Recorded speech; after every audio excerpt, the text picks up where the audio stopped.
والفجر وليال عشر والشفع والوتر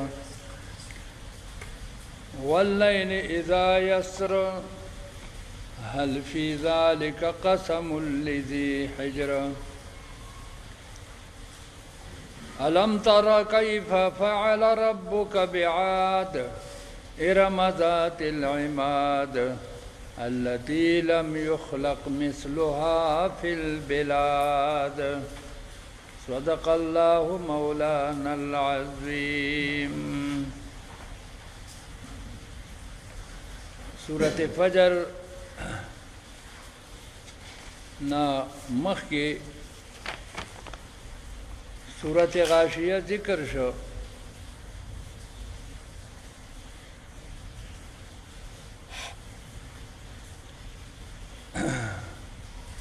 په سورۃ غاشیہ کې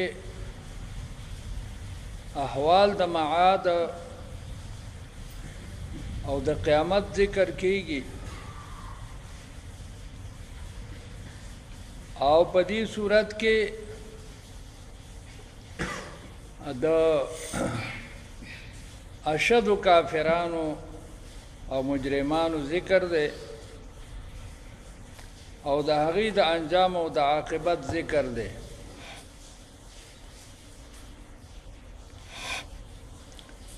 الله کریم په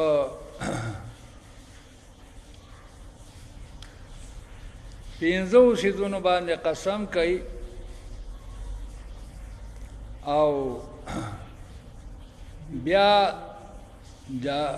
جواب قسم ذکر کوي او جواب قسم دا دی چې د عادیانو سره او د سمودیانو سره الله تعالی کوم عمل وکړو او کومه سزا یې دیله ورکړله. نو الله فرمایي والفجر زما د قسمي په سبا باندې. په کوم سبا باندې؟ په یو تفسیر کې د سبا نه مراد هر سبا دی. په هر سبا باندې الله قسم کوي. او دغه د علی کرم الله وجهه روایت ده چې د فجر نه مراد هر سبا ده. ابن عباس رضی الله تعالی عنہ تفسیر کوي والفجر د فجر نه مراد فجر د عاشورا ده د محرم د میاشت. دا تفسیر د ابن عباس رضی الله تعالی عنہ ده. او د فجر نه مراد فجر د یوم النحر دی په مذهب د حضرت اکرمه رضی الله تعالی عنہ باندې. دا درې واړه معظم دي، که د هر سبا فجر دی، که د عاشورې دی، او که د یوم النحر دی. ولیال عشر قسم دی زما پاغه لسو شپو باندې. دا لس شپې دا د ذوالحجې لس شپې د اول نه تر لسو پورې. دغه لس شپې ډېرې محترمې دي، ولې احادیثو کې راځي چې د هر شپې ثواب د لیلة القدر ثواب دی. داسې ده لکه چې لس لیلة القدر دا بنده ته میلاو شي. د هرې شپې ثواب د لیلة القدر دی او د هرې ورځې ثواب د یو کال د روجو دی. چې دغه 9 ورځې چا روجې ونیسلې لکه 9 کاله چې روجې ونیسي. والشفع او زما د قسمي په شفع باندې. شفع څه شی دی؟ دغه ورځ د لوی اختر ده. والوتر او زما د قسمي په ورځ د عرفې باندې. وتر دا د عرفې ورځ ده او شفع دا د لوی اختر ورځ ده. یو بل ترجمه کړی دا چې د شفع نه مراد مخلوق دی ا د وتر نه مراد خالق دی زما د په مخلوق باندې قسمی او زما د په خالق باندې قسمی ځکه مخلوق چې دی نو هغه جوړی دی نه ځکه ورته شفع وي او خالق یو دی نه ځکه چې کم دی نو ورته وتر وي وتر یووالي ته ویلی شي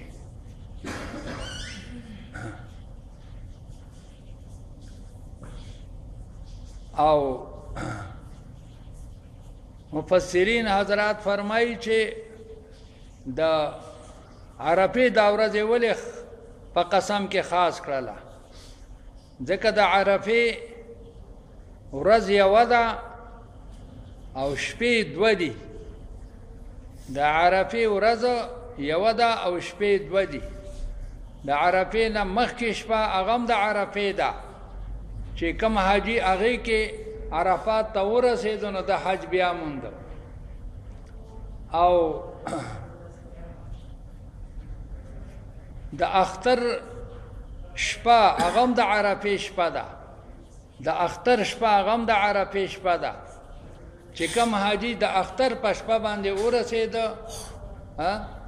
دم حج بیا موندو نو د عرفې یوه ورځ ده او شپې دوه دي یو مخکې او یو وروستو په تمام کال کې د هرې ورځې یوه شپه ده او د عرفې دوه شپې دي دا ځکه چې کوم دی د دې تخصیص یې وکړو واللیل او زما د قسمې په شپې باندې اذا یسر هر کله چې دا شپه روانه شي چې دا شپه روانه شي او دا په د خپل میدان کې رفتار کوي په دغه شپې د زما قسمې هل فی ذلک قسم لذی حجر آیا په دې څیزونو کې قسم دی د پاره د هوښیار سړي آیا د هوښیار سړي د پاره په دې کې قسم شته استفهام تقریری دی معنا شته ځکه دا پنځه واړه څیزونه معظم دي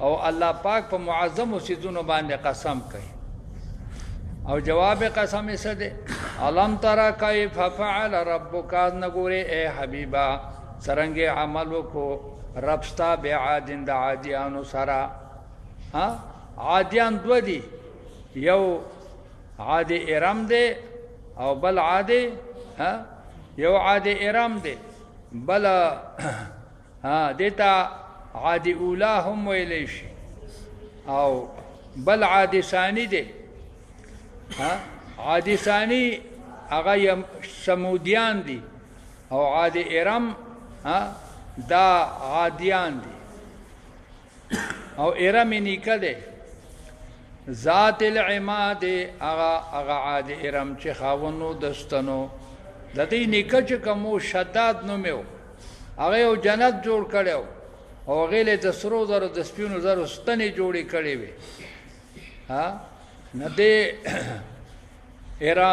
ارم ذات العماد ته ځکوي چې د جنت ستنې جوړې کړې چې دا په تاریخ کې چرته نه دي شوي دا چې جنت جوړ کړي او هر قسم باغونه پکې جوړ کړیو او حور غلمان پکې کېنولیو او ستنې ولد سرو د سپینو زرو جوړې کړې وي التي اغا جنت یا اغستنی لم یخلق مثلها فی البلاد چې نو پیدا کړی شوی په مثل داغه په کلو کې یا التي دی عاد تراجه ده د عاد قبیله تا دغه قبیله وا چې داغه مثل نو پیدا شوی په کلو کې د دې عمر طاقتور خلق او دنګو دراز خلق دا په نورو کلو کې نو پیدا شوی دغه عاد د قد شو وي د شپږ غزه دنګو او زمونږ په غزونو باندې درې غزه دنګو وسمود الذين او نغورت سعملوا الله تعالی د سمودیانو سره سمود د پلار نوم جسو او د عاد د پلار نوم هغه عوس او په ارم کې دواړه یو ځای شوي دي او د ارم پلار بیا سام دی د سام پلار بیا نوح علیه السلام دی او د نوح علیہ السلام د پلار نوم لامک دی وثمود الذین او عمل کړو الله د سمودیانو سره الذین جابوا الصخر دا خلقو چې دی سنگریزه به وړي کولې دی به توګلو غټو لرا جواب څه ویل شي قطع کولو ته دی به پرې کولو غټو لرا بلواد په بیابان کې و فرعون ذل اوداد نګوري چې الله عمل کو د فرعونانو سره چې خاوندان د میخونو خاوندان د سو د میخونو ها دبا چاله سزا ورکوله په دواړو لاسو په دواړو خپل به ورته میخونه ټاکواله او بیا به پسې ماران او لړمانان را پرې خودل پاغه باندې به چې کم نه بیا ها زخمی کول او سیزل به الذين فرعونیان هغه خلقو طغوا فی البلاد چې سرکشي کړي وا پکلو کې فاکثروا فیها الفساد زیات کړي وو په دغه کلو کې فساد لرا فصب علیهم ربک راوالو په دې ټولو باندې رب ستا صوت او عذاب کروڑه د عذاب په دې ټولو باندې الله کروڑه د عذاب را وستله په چا باندې په دې عادیانو سمودیانو فرعونیانو باندې ان ربک لبالمرصاد بشک رب ستا په ځای د انتظار کړي الله انتظار کوي چېرې څوک ایمان راوړي او عمل صالح کوي او کنه کوي نه بیا دغه سزا ده په عمل انسان او هر چې انسان دی اذا مبتلا او هر کله چې الله په دمانه ابتلا وکي رب د فاکرمه الله انسان لا اکرام وکي دلا مال ورکی دل عزت ورکی دل اولاد ورکی ونعمه انعامات ولا ورکی فیقول دے بیا وای ربی اکرمن رب زما عزت کو یرا رب ربانه دیر رحم کو دیر عزت را لو کو و اما اذا مبتلا هر کله چې الله ازمایش کی فدمانه فقدر علیه رزقه کم کی فدمانه رزق دادو فیقول بیا وای ربی اهانن رب زما اهانت کو بیا وای دا ز الله تعالی چې کم دین لیدل ما چې دې سپیر کړي ما نور خلق مالدار کړي دي ان چې څوک مالدار کی هغه ویرا ما ته ډیر غټ دولت خوشحالي میلاو شولا اجي چاته تکلیف راشي ویرا خدای پاک زډیر په تکلیف کې اخته کړم نه شکر کوي او نه صبر کوي کلا دا سندا بلا تکرمون الیتیم تاسو اکرام نه کوي د یتیمانو تاسو د الله تعالی د غریب مخلوق امداد نه کوي د یتیمانو اکرام نه کوي ډوډۍ ورکول خو لویه خبره ده اکرام نه کوي چې پاغه باندې تتاوان نه کیږي دینه معلومه شول چې یتیم لبا طعام ورکه او اکرام به وسره هم کې یتیم بدان پس نه راغواړي چې راشه چې زدل زکات ترکمه نه تبه ولا ورسه یتیم به پدان پس نه راغواړي چې راځه زدل فطره درکمه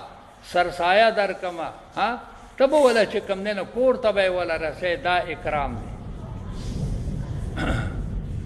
ولا تعادونا تاسو تیزونه نه کوي علی طعام المسکین په طعام د مسکینانو باندې چاله ترغیب هم نه ورکوي په خپلم خیرات نه ورکوي ابل ترغیب هم نه ورکوي وتاکلون التراث تاسو خوري مال د میراث لره اکل لما په خوراک کثیر سره په خوراک جمعا سره لمن په معنا د جمعا سره یعنی دې ته نه ګورئ چې دا حلال دی او کدا حرام دی خو میراثونه خورئ د خويندو لونو میراثونه تاسو خورئ او داغي حق نه ورکوي دا بل قباحت الله تعالی دا د مالدارو بیان وتحبون المال او تاسو محبت کوي د مال سره حبن جما په حب کثیر سره په ډېر محبت سره د مال سره به انتها محبت د مال محبت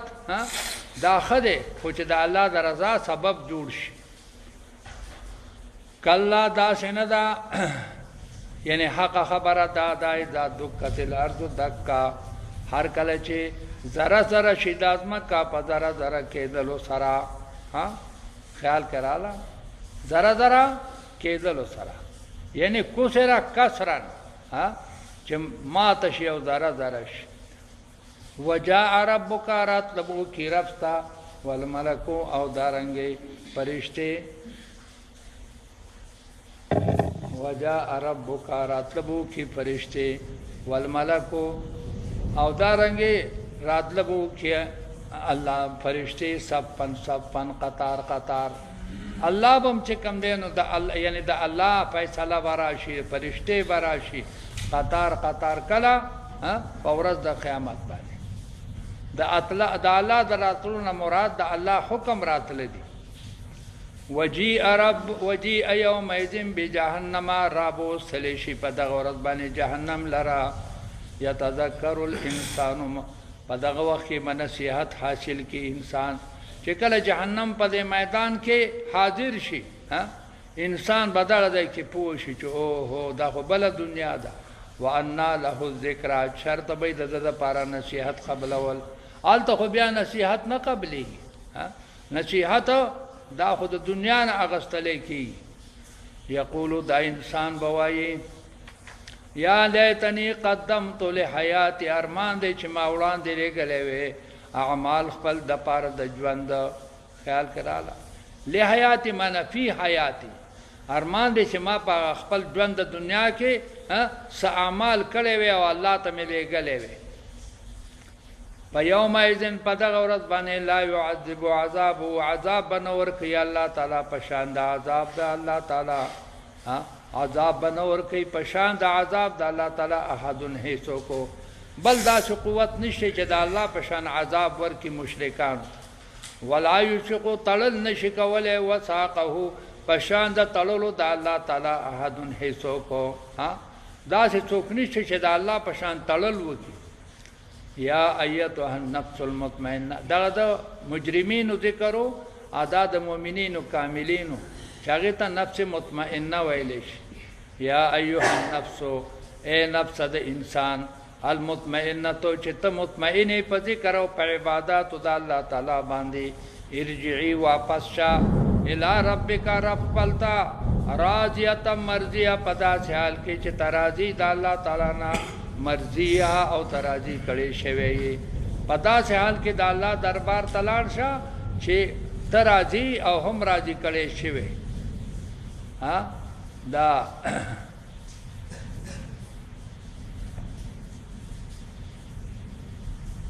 د دې یو حدیث ذکر کړلی چې من احب لقاء الله احب الله لقاءه. څوک چې د الله د ملاقات خواهشمند دي الله تعالی د ملاقات خواهش کوي. ومن کره لقاء الله کره الله لقاءه. او څوک چې د الله سره ملاقات بد ګڼي نو الله تعالی د سره ملاقات بد ګڼي. نه دا نفس مطمئن به صحیح دی به راضي د الله په ملاقات باندې او الله به د په ملاقات باندې راضي. او دا انسان به صحیح دی به مرضي وي.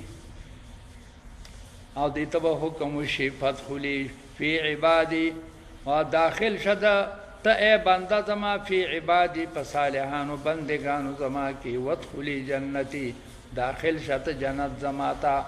داخل شه جنت زما لکه څرنګه چې نور آیاتونو کې الله تعالی فرمایلی دي فادخلوا فی عبادی. سلیمان علیه السلام هغه سوال کړی دی ادخلنی برحمتک فی عبادک الصالحین. یا الله ما په خپل رحمت سره په صالح بندگانو کې داخل کې او شمار دی. بل ځای کې دعا یوسف علیه السلام کوي الحقنی بالصالحین. خدای ما د صالحانو سره ملګری. نو پیغمبرانو چې به دعا کوله دا دعا به کوله چې یا الله ما ته د صالحانو صحبت او مرګیتیا نصیب. دا یو واقعه دلته لیکلې ده چې کله ابن عباس رضی الله تعالی عنہ وفات شو او د هغه په طائف کې ابن عباس رضی الله تعالی عنہ په طائف کې انتقال شو او د چې کله خاخاو او د کم کټ کې چې دی چولو هغه کټ کې یو عجیبه ښایسته مرغۍ ننوتله، هغه د باندې دا څادر اچولی و، هغې ته یو مرغۍ ننوتله او چې کله یې دی رایسته د هغه کټ نه او قبر ته یې کوزاو، نو د برې نه آواز وشو ایتها النفس المطمئنه ارجعی الی ربک راضیة مرضیه، اے مطمئنه نفسه الله ته چې کوم دی نه واپس ځه چې ته راضي او مرضي او فادخلي فی عبادي وادخلي جنتي.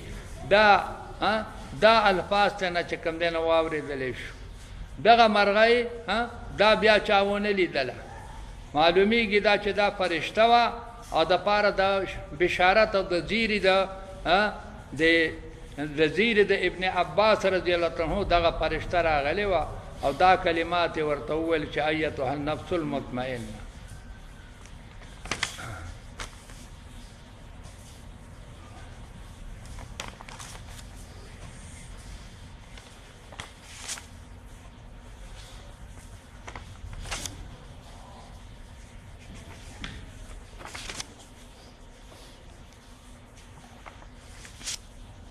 بسم الله الرحمن الرحیم.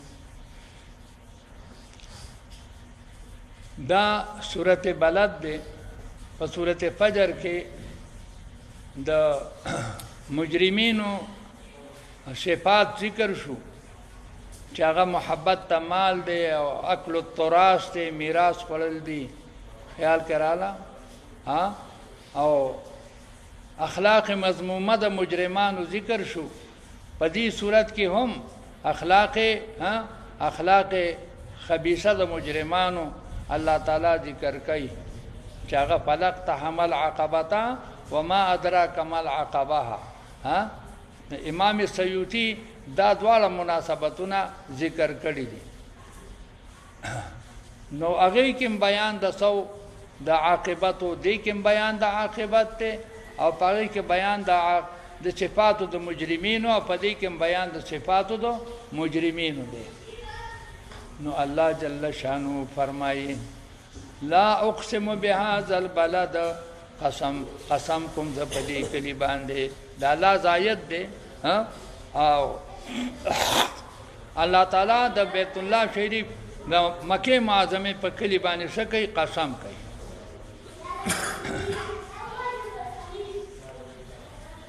او دا مناسبت هم دی چې هغه په معظمو څیزونو باندې قسم او دام په یو معظم څیز باندې قسم دی چې هغه څه دی؟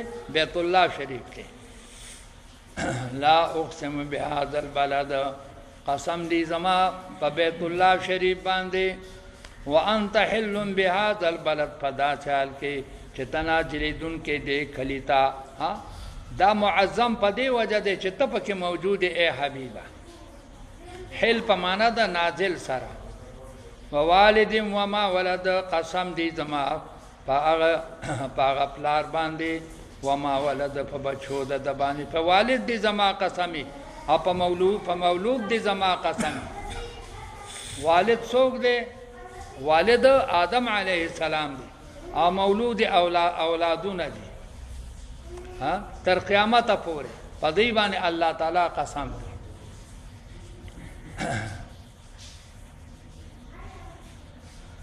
لقد خلقنا الانسان، دا جواب قسم دی. بشک من پیدا کړی دی انسان لرا فی کبد، په مشقت کې. خلق الانسان فی کبد، انسان پس کې په مشقت کې پیدا شوی دی. همیشه د پاره محنت کوي، یا د دنیا او یا د آخرت یا د دواړو.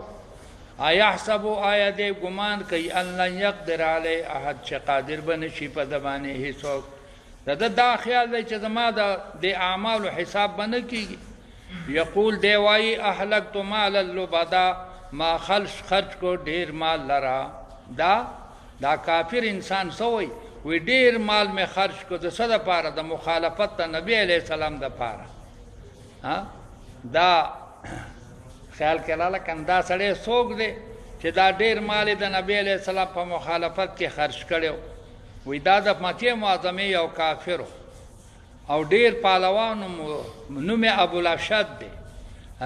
ډیر پهلوانو دبا ابو الاشد ابن کلدا د پلار نوم کلدا دی ا دې دومره پهلوانو چې یو سرمن به چې کم دین ونی سلا بل طرف ته بلس کسانو او یو طرف ته بدیو هغه سرمن په پمینځ کې نیمه شولا دی بدیو بل نه راخکلا نه سرمن به نیمه شولا لیکن چې کم دین دی به راونه غورځاو دا داسې پهلوان او د بد نبی علیہ السلام په مخالفت کې مال خرج کاو خیال کراله یو ځل وی دا د الله پیغمبر ته دعوت ورکو د ایمان د ورته مال په پرځولو راشه نه کده دی راو پرځولم نو زه به ایمان راوړم نبی علیه الصلاۃ والسلام راو غرزاو وی بیا راشه دا نه دی شوی لزل راو غرزاو خو بیا ایمان را نه وړلو داغه ابو الاشد ابن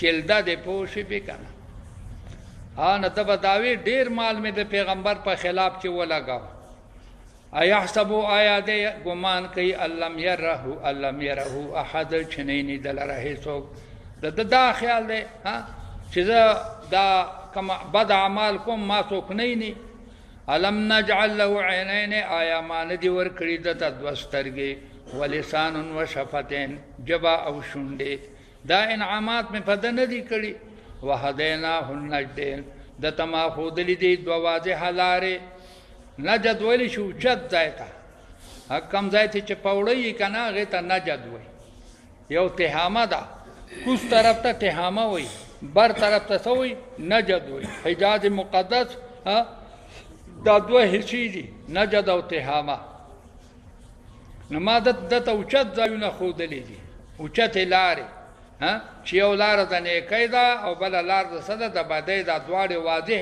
لارې دي نو چتواله چې نو دا واضح وي فلقتحم العقبه دینه ونختل غونډایتا غونډای د نیکۍ ته دی ونختل عقبه غونډای ته سنیه ورته هم وي عقبه ورته هم په دې لحاظ سره چې سړی ته نو ورتیر شي خیال کراله نو عقبه ورته وي او په دې چې شاشي وطن عقبه وته وي او په دې لحاظ سره چې وسړی وته واپس کیږي نو هغه د ثانیه ویلې شي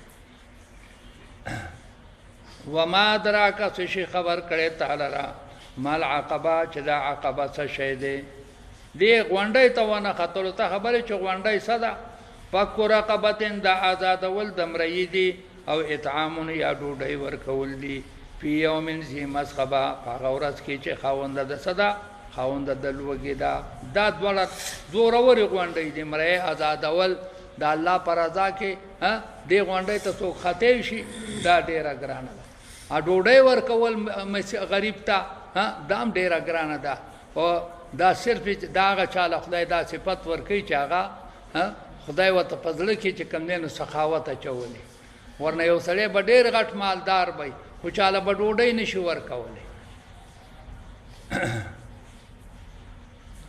فی یومن پدا ثورت کې زیمت خبتن چې خاوند د لوګي وي خاوند د لوګي وي یعنی پاغه کې غریبانان وګه خلک یتیمن داس یتیم له ډوډۍ ورکول زما قربتن چې خاوند قرابت وي داس یتیم چې ستاره رشتہ دار وي او مسکینن یا داس مسکین زامت ربتن چې خاوند خاورو وي خاوند خاورو وي چې ته د اوسېدو ځای نه په خاورو کې پروت ثم كان من الذين امنوا دا ثم كان دا عتب به فلقتهم باندې دې غونډای ته ونه قتلو ثم ما كان من الذين زکه چې عتب شو فلقتهم باندې دام د لا نافیه ما تحت شو یعنی ما كان من الذين امنوا نشو دې دا هغه خلقونه چې ایمان راوړې دي او تواصو بالمرحم بالصبر او وصیت کړي په صبر باندې او تواصو بالمرحمه او بلته وصیت کړي پر رحم سره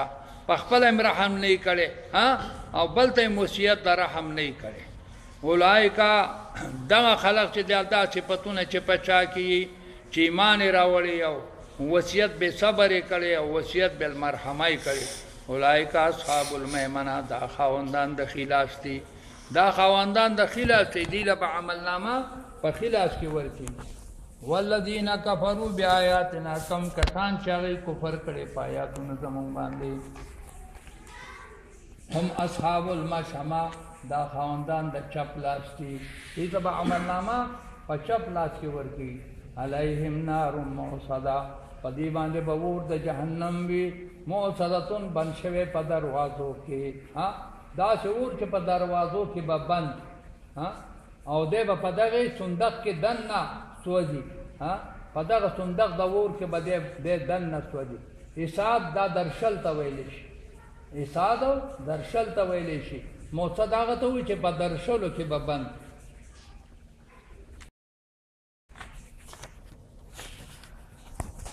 بسم الله الرحمن الرحیم دا سورۃ الشمس ته ربط د سورۃ بلد سره پدې کې د چپای کې اصحاب المیمنه او مشأمه ذکر شوی او پدې سورۃ شمس کې هم اصحاب المیمنه او اصحاب المشأمه دا دواړه فریقین پکې ذکر کی دواړه فریقین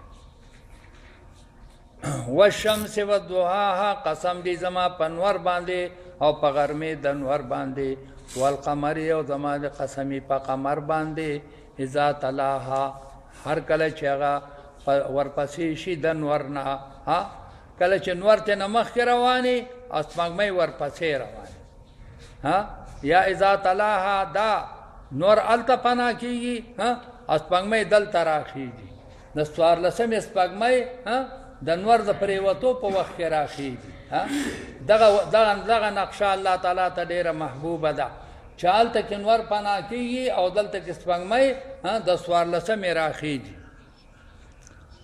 والنهار اذا جلاها او زما د قسمی په نهار باندې اذا جلاها هر کله چې روخانه کی د ورځ لرا په ورځ د زما قسمی چې نور روخانه کی دا نور نور چې کوم دی نه پټ وي خو په دې ورځ کې څه شي په دې ورځ کې ښکاره شي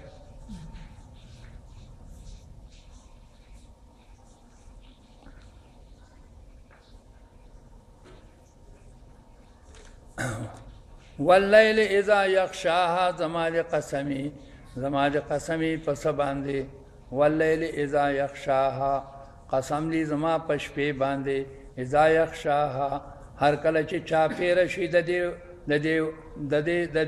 دې نور نه هر کله چې چاپېره شي د دې نور نه نور پناه کی او شپه ته نه چاپېره شي والسماء قسم دی زما په اسمان باندې وما بناها او په هغه ذات باندې چې اسمان جوړ کړی دی په هغه ذات باندې چې اسمان جوړ کړی دی والارض زما د قسمی په ځمکه باندې وما طحاها او په هغه ذات باندې چې د ځمکه غوړولې ده چې د ځمکه غوړولې ده دا ما بیا موصوله ده یا ما موصوفه ده خیال کراله کنه دا ما یا موصوله ده یا ما موصوفه ده او بعض مفسرین وایي چې دا ما مصدریه ده یعنی زما د قسمی په اسمان باندې وبنائها ما مصدریه مدخول لره په تعویل د مصدر سره ګرځي زما د قسمی په بنا د اسمان باندې او په ځمکه باندې په بنا او په څه په غوړولو د دې باندې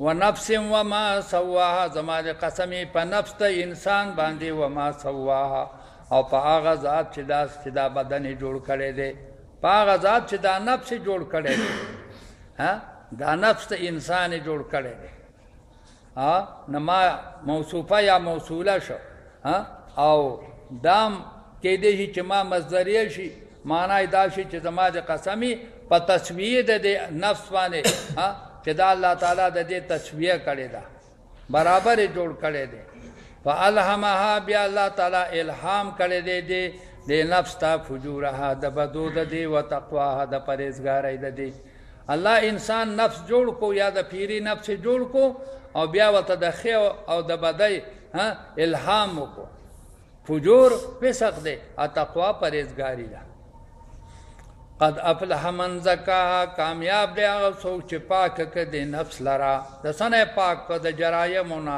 د غلط کارونه وقد خاب من دساها نامراد دی هغه انسان دساها چې ککړې کوي د نفس لرا پس کې ککړ په ګناهونو اصل کې دس ته ویلې شي دس دا چې کوم دی نه 10 یا 200 په خاورو کې پناه کولو ته 10 ویلی شي. مراد نه دلته کې په ګناهونو کې ککړول او په بدو کې.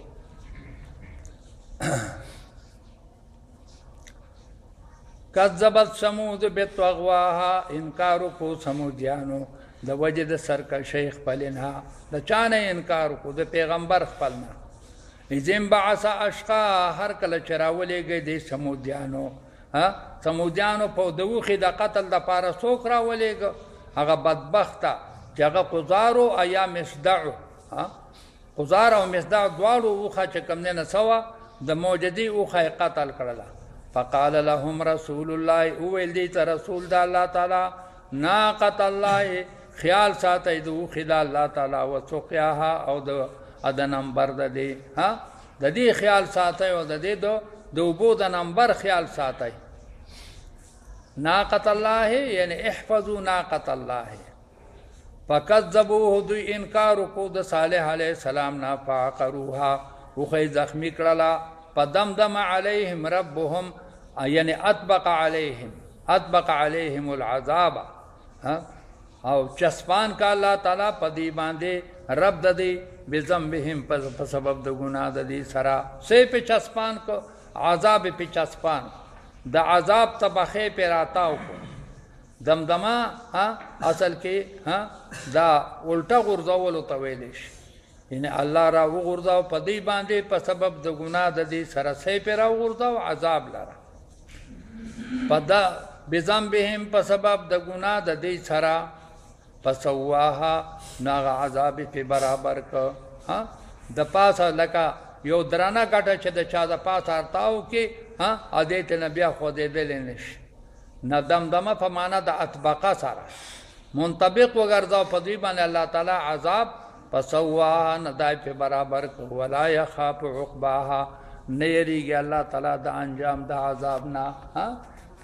څوک چې چاله چې کوم دی نو سزا ورکړي نه یریږي ویره په ما باندې چېرته واپس نه شي او په ما باندې حمله ونه کړي. خو الله تعالی د معذب د عذاب نه چې کوم دی نه یره نه کوي، یا د معذب د بدل اغستلو نه یره نه کوي. بسم الله الرحمن الرحیم.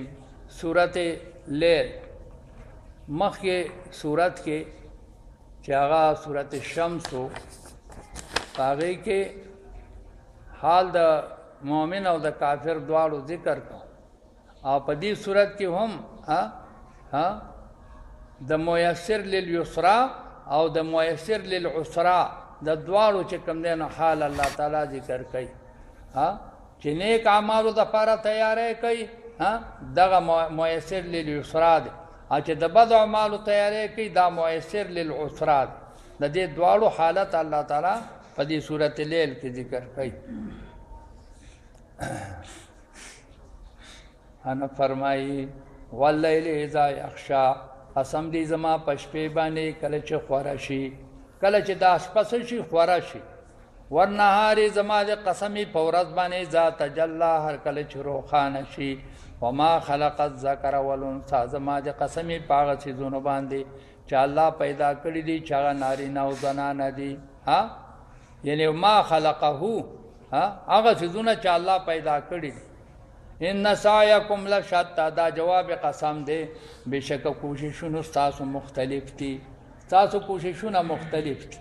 تبلیغیان حضرات وای کنه وای شکر وباسئ چې خدای پاک مونږ جمعات ته راووسیو، دا فریضه یې رانه څه کړله ادا کړله. او ډېر زمونږ رونه به چا به دقه شان محرومه پراته خیال کرا د منځونو نه د ذکرونو نه، په غفلت کې به په ګناهونو کې به خیال کراله.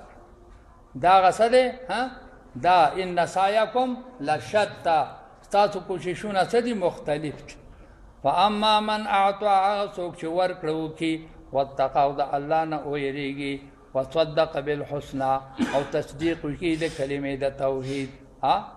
چې دا درې صفتونه پچا کیږي، د الله پر رضا باندې ورکړه کوي، تقوا کوي د ګناهونو نه، او د کلمې تصدیق کوي.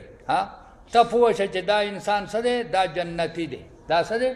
دا جنتی دی چې دا درې صفتونه په چا کې وي. ځکه چې الله فرمایي فسنیسره زر ده چې موږ به آسان کړو دته لیلیسرا، هغه چې کوم دی لار د جنت. لار د یسرا څه شی دی؟ جنت. خیال کراله کنه چې دا د آرامگاه دی د څه دپاره؟ د دې نیک انسان دپاره. و اما من بخل، او چا کې چې درې صفتونه د قباحت موجودي، دا نښه د جهنمي والي ده. و اما من بخل، هغه څوک چې بخل کوي د اعطا په ځای باندې څه کوي؟ بخل کوي. د الله پر رضا باندې حق فرضي حق نه ادا کوي، زکاتونه نه ورکوي، خیال فطرې نه ورکوي، قرباني نه کوي، دته بخیل ویلی شي. هغه چاته ګورې بخیل نه وایي چې خیراتونه نه کوي، هغه ته خو مدبر ورته وایي، خو بخیل ورته نه وایي. بخیل هغه چاته وایي چې فرض حق نه ادا کوي، لکه قرباني شوله، سرسایه شوله، او بل څه شی زکات دا نه ورکوي. واستغنا، او ځان مستغني وګڼي. تقوا، تقوا خو هغه څوک چې هغه ځان چې کوم دی محتاجه ګڼي، د دروغو نه ځان ساتي، او د غیبت نه، او د چغلۍ نه، او د څه نه، د حرام خورۍ نه. ولې د ځان عاجزه ګڼي چې نه مال خدای سزا را، او دا زړور سړی چې دی د ځان مستغني کی. وکذب بالحسنى، او انکار وکړي د کلمې د توحید، د کلمې د توحید نه انکار وکړي. فسنیسره للعسرى، زر ده چې موږ دته آسانه کړو هغه لار د جهنم. لار د جهنم ورته موږ آسانه، هغې طرف ته روان شي. خیال کراله، جنت ته یسرا ویلی شي او جهنم ته عسرا ویلی شي. عسرا دا مونث ته اعصر دی، معنی ډېر ګران. ولې؟ ځکه چې جهنم ته چې کوم دی نو دا جنت ته تله ډېر آسان دی، هغه په دې اعمالو سره حاصلي. واما من بخل واستغنا وما یغنی عنه ماله اذا تردى، او نه بچ کی دلره مال ده. په مال باندې انسان نه بچ کی اذا تردى، هر کله چې ورغړي، هر کله چې دا انسان ورغړي. څه مطلب شو؟ بد اعمال اختیار کی، نو دا په مالونو بیا دی نه بچ کی. ان علینا للهدى، بشک په موږ باندې للهدى بیان د هدایت ته. بیان د هدایت دا زمونږ فریضه ده چې دا به بیانو. و ان لنا للآخرة، بشک زمونږ دپاره آخرت ته، والاولی دنیا ده. د آخرت د آخرت اعمال دام زمونږ دپاره دي، والاولی او د دنیا اعمال. یا د آخرت نعمتونه دام زما د طرف نه دي، او د دنیا نعمتونه دام زما د طرف نه دي. فانذرتکم نارا تلظوا، زیروم تاسو لره دغه اور د جهنم نه. تلظوا چې لمبې وهي، لذې څه ته ویلی شي؟ لمبې وهلو ته. لذې لهب، دا لمبې ته ویلی شي. لا یصلاها، نه به داخلیږي دغه اور د جهنم ته الا الاشقى، مگر بدبخته خلک. الذي، دا هغه خلق دی کذبا چې انکار کوي، وتولی، او مخ ګرځي د حق نه. وسيجنبها الاتقى، او زر ده چې لرې بشي د جهنم نه. الاتقى، هغه پرهیزګار انسان. پرهیزګار انسان څوک دی؟ الذي یؤتي ماله، دا هغه انسان دی چې ورکوي مال خپل.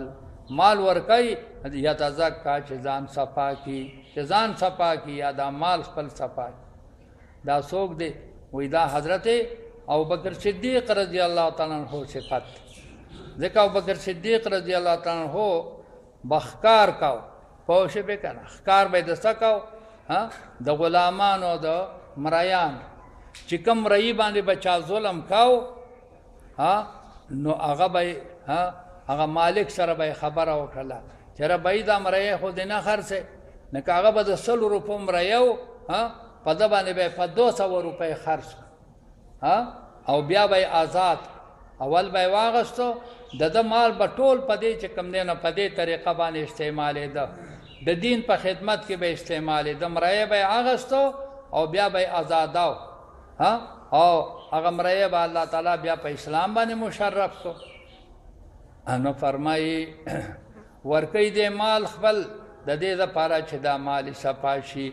وما لأحد عنده من نعمت تجزا نو د یو کس تپاره پنځ د باندې څه احسان تجزا چې د هغې بدله ورکي داسې مال به د دې دپاره نه ورکاو چې دا د چا په ده باندې څه قرض پور و هغه ورکي یا د ده سره چا احسان کړی د هغې بدله ورکي نه د دې دپاره به مال نه ورکاو چې دغه مرایه د ده دپاره کارونه وکړي وی عبدالله ابن ابي قحافه رضی الله تعالی عنه دا یعنی د ابوبکر صدیق رضی الله عنه پلار وی هغه به ورته وي چې ته دا خوار جیړ غونته کې اخلي او دومره پیسې په ورکې چې هغه د پیسو دغه قابل نه وي د اخیستو قابل نه وي ته یې اخلي داسې تړی دی داسې مرایه دی اخیستلی چې هغه کار کولی شولې او تاله پیسې ګټلې نو ابوبکر صدیق به ورته وي رضی الله عنه چې دا جی زه د دې دپاره نه اخلم چې ماله مال وګټي زه خو د دې دپاره اخلم